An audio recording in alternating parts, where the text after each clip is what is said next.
명석이와 함께 명석해지는 시간, 명석한 알고리즘. 오늘은 10분 일찍 들어왔네요.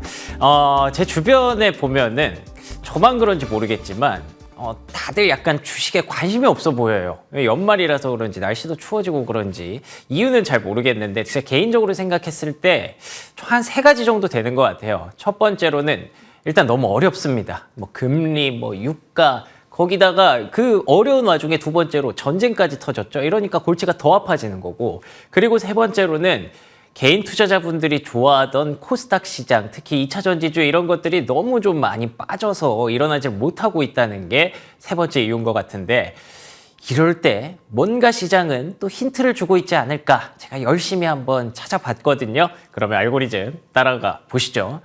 자, 먼저 맨해튼으로 가보겠습니다. 맨해튼이지만 아시는 것처럼 전쟁 이슈를 조금은 정리하고 시작을 해야 될 것 같다는 생각이 들어서 얘기를 좀 일단 지금까지 상황을 한번 정리해보고 들어가야 될 것 같습니다. 자, 일단 저쪽이 가자지구인 거 아실 텐데, 저 가자지구는 지금 뭐 계속 사상자가 속출하고 있는 그런 안타까운, 저희는 이제 좀 지구 반대편에 있다 보니까 실감은 잘 안 나지만 계속해서 4,000명까지 이게 진짜 말이 되나 싶을 정도의 그런 전쟁이 계속 이어지고 있습니다.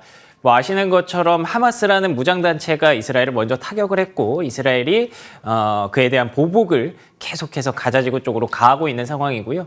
지상전이 임박했다라는 얘기가 계속해서 들리고 있는 가운데 위쪽에 저 레바논과 국경을 맞닿아 있는 저쪽에서 이제 아시는 것처럼 헤즈볼라라는 또 다른 무장단체, 이슬람 무장단체가 계속 버티고 있는 상황이기 때문에 이스라엘이 이쪽 전선으로 병력을 집중하는 동안 헤즈볼라가 또 내려올 수도 있다. 그래서 이스라엘이 양쪽 전선을 준비하고 있다라는 얘기들이 계속해서 좀 나오고 있는 상황입니다. 뭐 일단 여기까지 그 뉴스들이 전해져 오고 있는 가운데 우리가 가장 걱정하는 건 여기서 점점 더 확전이 되면서 옆에 보이는 뭐 이란이라든지 사우디라든지 이집트와 같은 이슬람의 맹주로 알려진 국가들이 과연 어떤 스탠스를 취할 것이냐에 우리가 좀 관심을 좀 기울이고 있는 상황이죠. 이란 얘기를 많이 합니다만 뭐 일단 제가 알기로 나온 팩트는 총 한 2가지 정도 됩니다. 첫 번째로는 지금 가자지구와 이집트 쪽에 뭐 국경을 열어서 그 난민들을 받고 있다라는 얘기가 있었는데 그건 사실이 아닌 것으로 밝혀졌다는 거 하나. 그리고 두 번째는 사우디아라비아가 이스라엘과의 국교 정상화를 시도하고 있었다라고 말씀을 드렸잖아요. 미국과의 딜을 활용해서 이 3국이 좀 협력하려는 관계를 가져가려고 했는데 그게 일단 잠정 중단됐습니다. 공식적으로 선언이 나왔고요. 그렇게 되다 보니까 이제 이슬람 국가들도 계속 좀 조심스러운 거죠. 사실 같은 이슬람이라는 입장에서 하마스를 완전히 배제할 수는 없고 이스라엘의 지금 공격이 생각보다 거세잖아요. 지금 유대인들이 이슬람인들을 그렇게 계속 지금 맹폭을 하고 있는데 그 와중에 사우디아라비아가 이스라엘과 국교 정상화를 계속 추진한다는 건 좀 안 맞죠. 그렇기 때문에 잠정 중단이 된 것 같고, 그래서 이란 쪽으로 고개를 돌려보면 이란이 얻을 건 얻었다라는 얘기가 또 나와요. 왜냐하면 이란이 애초에 경계했던 게 사우디, 이슬람, 미국 3국 간의 어떤 유대 관계였는데 그 관계가 지금 잠정적으로 깨졌잖아요. 그러면 이제 시아파 맹주인 그 이란 입장에서 수니파 맹주인 사우디가 더 성장하는 걸 좀 견제할 수 있게 됐기 때문에 그래서 이란도 하마스랑 좀 선을 그으려고 하지 않을까. 그래서 확정 가능성은 좀 낮지 않을까라고 하는 게 지금까지의 현재 상황이라고 봐야 될 것 같고요. 그런데다가 지금 가장 좀 우리가 기대를 하고 있는 거, 그러니까 확전이 되지 않기로 기대를 하고 있는 게 미국이 생각보다 정말 빠르게 움직이고 있죠. 보시는 것처럼 블링컨 장관이 전쟁 나자마자 이스라엘에 가서 네타냐후 총리를 만났습니다. 뭐 가서 어떤 얘기를 했는지 알 수는 없지만 뭐 대충 짐작은 되잖아요. 뭐 안타까운 일이 벌어진 거는 정말 애도하고 애석한 일이지만 확정 가능성은 조금 줄여달라라고 약간 타이르지 않았을까요? 그리고 또 이제 바이든 대통령이 18일, 그러니까 오늘이죠. 오늘 이제 이스라엘로 출국을 하는 걸로 알려져 있는데 가만히 여러분들 생각해 보시면 우크라이나 때 바이든 대통령이 이렇게 빨리 움직이지 않았습니다. 근데 이번만큼은 좀 다르다는 거, 지난주에 말씀드린 것처럼 바이든 대통령도 좀 급하거든요. 지금 재선을 위해서는 지지율을 끌어올릴 필요가 있는데 지금 계속 여기서 전쟁이 확전되고 그러면 바이든 대통령이 뭐 이란을 제대로 컨트롤하지 않아서 리더십에 문제가 있다 이런 얘기가 나올 수 있고 그리고 유가가 계속 상승하면 그걸로 또 인플레이션 부담감으로 지지율이 떨어질 수 있기 때문에 좀 급하지만 먼저 이렇게 가는 게 아닌가 싶고요. 그리고 이 사이에 일어났던 일 중에 저는 개인적으로 인상 깊었던 게 저 블링컨 장관이 중국의 왕이 외교부장이랑 통화를 1시간을 했대요. 1시간 동안 무슨 얘기를 했을까? 뭐 알려진 건 없지만 이 미국과 중국이 사실 친한 나라들이 중동에서 조금씩 다르잖아요. 미국은 이제 뭐 이스라엘 그리고 사우디 쪽으로 연결을 좀 할 수 있고 중국 쪽에서 이란 쪽으로 연결이 닿을 수 있기 때문에 같이 확전되는 걸 막자라고 공식적으로 얘기를 했다고 그건 발표가 나왔거든요. 이 미국과 중국이 이렇게 좀 적극적으로 확전을 막으려고 한다라는 입장에서 확정 가능성은 좀 높지 않지 않을까라고만 추측을 하는 거죠. 근데 지난주에도 말씀드렸지만 사실 전쟁이라는 건 뭐 이런 이성적인 사고가 전혀 통하지 않기 때문에 계속 이 유가에 대해서 우리가 경계는 하고 있어야 된다고 봅니다. 유가가 보시면 뭐 최근에 보시면 아시는 것처럼 하루 떨어졌다가 하루 오르고 하루 떨어졌다가 하루 오르고 이게 계속 반복이거든요. 기술적으로 보시는 분들이 봐도 이거는 뭐 전고점까지는 일단 열어놔야 된다라고 얘기들을 많이 하시더라고요. 그렇기 때문에 90달러 중반까지는 좀 열어놓고 봐야 되는데 그럼 우리가 할 수 있는 게 없잖아요. 그냥 유가가 떨어지기를 뭐 기도하고 있어야 되나? 그럴 수는 없으니까 다시 한번 정신을 차리고 여러 가지를 한번 짚어볼 때가 아닌가 싶습니다. 일단 물가 한번 먼저 볼까요? 계속 떨어지는 추세가 있는 건 사실이었죠. 근데 코어 CPI 떨어지고 있지만 CPI는 뭔가 좀 정체가 됐습니다.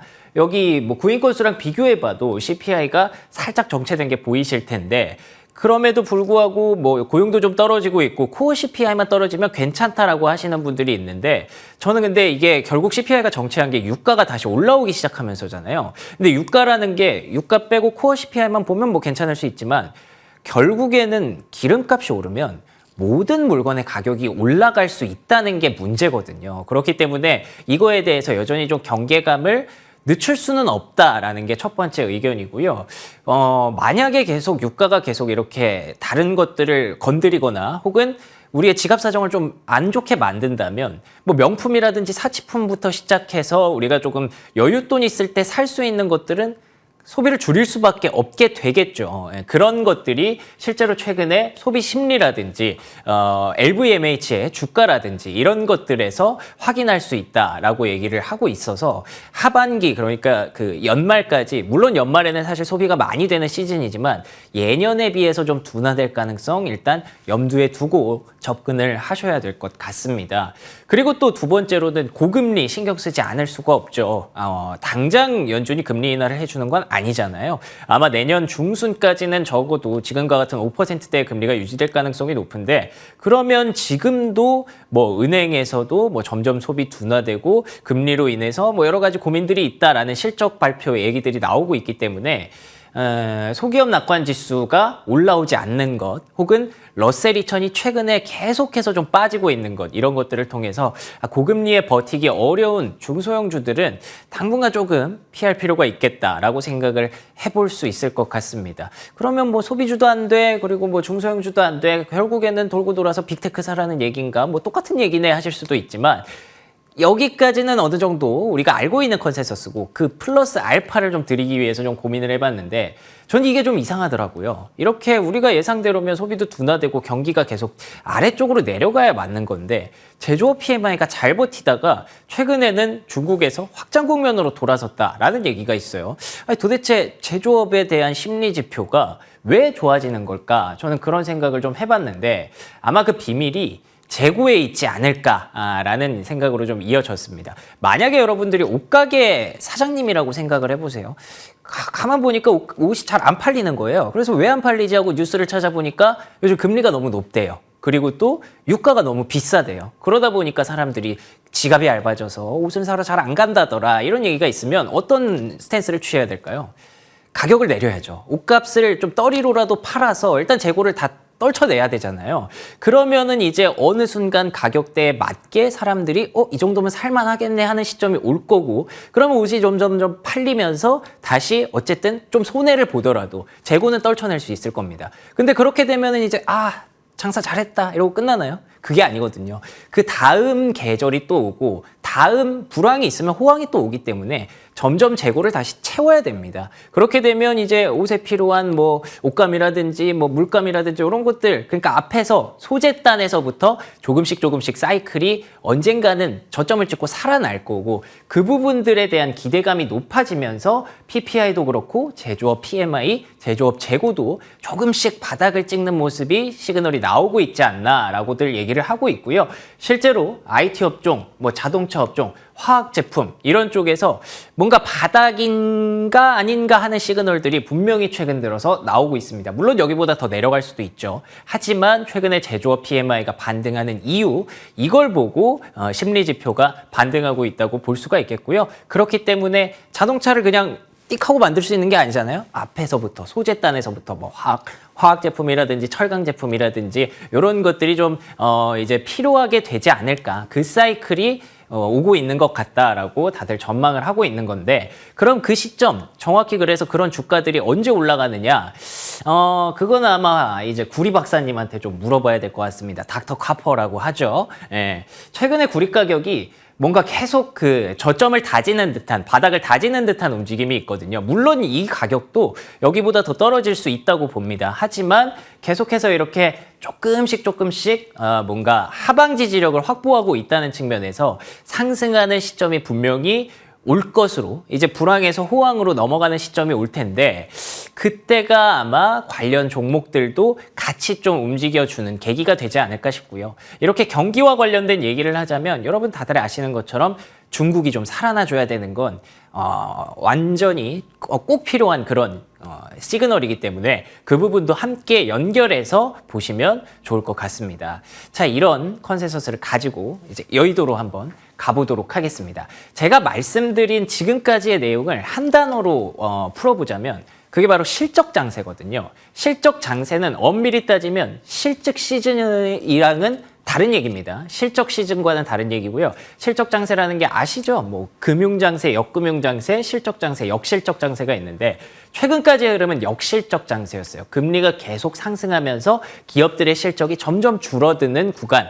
근데 요즘 여러분들 그런 얘기 많이 들으셨을 거예요. S&P 500 기업들이 이제 3분기, 4분기부터는 실적이 증익으로 돌아간다. 이게 뭐 아직 금리가 떨어지는 구간은 아니지만 어쨌든 증익이 나온다는 측면에서 실적 장세에 초입에 들어가고 있는 게 아닐까라고 다들 전망을 하고 계시고요.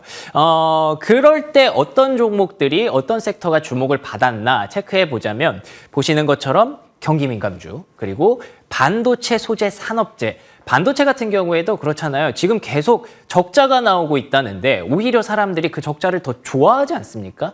투자자들 입장에서. 그리고 삼성전자, SK하이닉스의 주가가 다시 한번 반등하고 있는 것이 사실이고요. 그러니까 경기는 결국 불황을 찍어야 이제 올라온다는 점에서 반도체 섹터도 사이클 사업이라는 점에서 이렇게 전망을 좀 보고 있는 것 같고요. 그리고 소재 같은 경우에도 뭐 화학이나 철강 이런 쪽을 제가 다시 한번 말씀을 드리는 건데, 개인적으로는 최근에 2차 전지 그 소재 업체들의 실적이 굉장히 좀 악화됐잖아요. 오히려 그러면서 어제 중국에서 리튬 가격을 좀 관리하기 위해서 감산에 들어간다고 하더라고요. 이게 반도체 업체들이 실적이 악화되고 감산에 들어가고 다시 이제 기대감을 싣는 그 로직과 2차 전지도 이제 그걸 따라가나라는 생각이 들어서 이런 맥락에서 이런 내용들 쭉 좀 관심 있게, 오히려 안 좋아진다고 얘기하는 그런 그 종목들, 섹터들에 대해서 관심을 좀 보일 때도 되지 않았나 싶고요. 그런 측면에서 뭐 아직까지는 실적 장세가 아니라 실적 장세 초입일 수 있는 가능성을 얘기 드린 거고, 아직까지는 실적 시즌이 더 중요하기 때문에 물론 지금은 영업이익 추정치가 계속 상향되는 그런 업종들을 중심으로 단기적으로는 좀 봐야겠죠. 그렇지만 장기적으로는 오히려 올해 정말 안 좋았다라고 하는 업종들에서 그래도 이 정도만 바닥을 찍은 것 같은데 하는 업종들을 잘 골라보시면 좀 장기적으로는 긍정적인 수익률을 가져다 주지 않을까라는 얘기를 드리고 싶었습니다. 그래서 결론입니다. 할 수 있는 것을 해야 할 때다. 왜 우리가 이제 위기가 오면 여러 가지 유형의 사람들이 있습니다만 저는 개인적으로 여러 가지 위기를 겪으면서 이 위기를 기회로 만드는 경험들을 해봤는데 아무것도 안 하면 그냥 위기는 위기더라고요. 근데 위기를 기회로 만들려면 당장 내가 할 수 있는 것부터 하나씩 해나가다 보면 결국 실마리가 좀 보이는 경우가 있더라고요. 지금 뭐 당연히 위기죠. 고금리, 그리고 전쟁, 뭐 고유가, 정말 뭐 투자할 수 없는 그런 상황처럼 보이지만 어딘가에서는 계속 힌트를 줄 수 있다는 점에서 그 힌트를 찾으려면 계속 할 수 있는 걸 해야 되고 공부를 해야 된다는 측면으로 조금 더 장기적인 관점의 얘기를 한번 풀어봤습니다. 여러분의 생각은 어떠실까요? 명석한 알고리즘이었습니다.